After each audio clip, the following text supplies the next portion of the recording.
السلام علیکم ورحمۃ اللہ وبرکاتہ۔ میں آج کل مہاراشٹر کے مختلف اضلاع کے دورے پر نکلا ہوا ہوں۔ اسی سفر کے سلسلے میں اورنگ آباد بھی جانا ہوا۔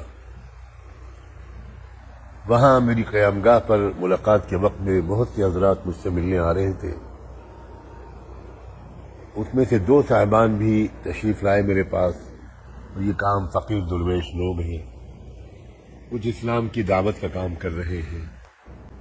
انہوں نے مجھے کچھ کتابچے پیش کیے، میں نے شکریہ کے ساتھ وہ قبول کیا اور رکھ دیا۔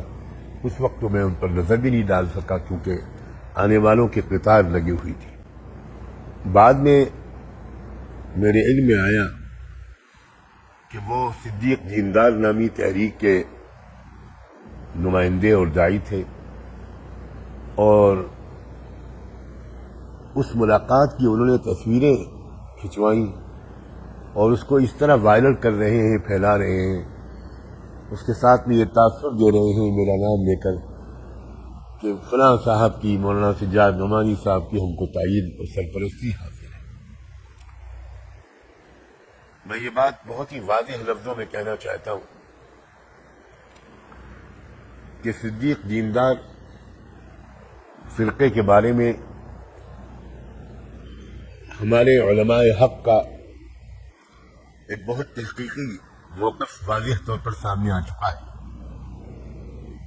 حیدرآباد کے مستند علماء، معتبر اور مشہور ترین عالم حضرت مولانا محمد عبد القوی صاحب اور ان کے دیگر رفقاء اور دیگر بہت سے علماء بہت واضح طور پر دلائل کے ساتھ یہ تحقیقی موقف پیش کر چکے ہیں کہ صدیق دیندار فرقہ یہ ایک گمراہ فرقہ ہے اور قادیانیت ہی کی ایک شکل ہے۔ میں سخت الفاظ میں اس بات پر اظہار مذمت کرتا ہوں کہ انہوں نے اس ملاقات، اس مختصر سی 1-2 منٹ کی ملاقات کی تصویروں کو وائرل کیا اور یہ تاثر دینے کی کوشش کی کہ میں ان کا مؤید ہوں۔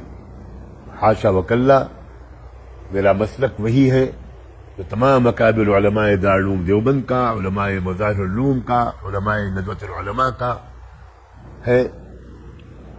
میں انہی حضرات اکابر کا ایک ادنا سا شاگرد اور طالب علم ہوں، اور جمہور علماء کے مسلک پر چلنے ہی کو سلامتی کی راہ سمجھتا ہوں۔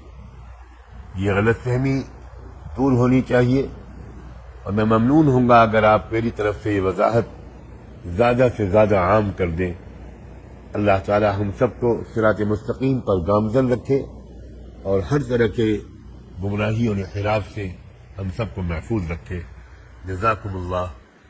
السلام علیکم ورحمۃ اللہ وبرکاتہ۔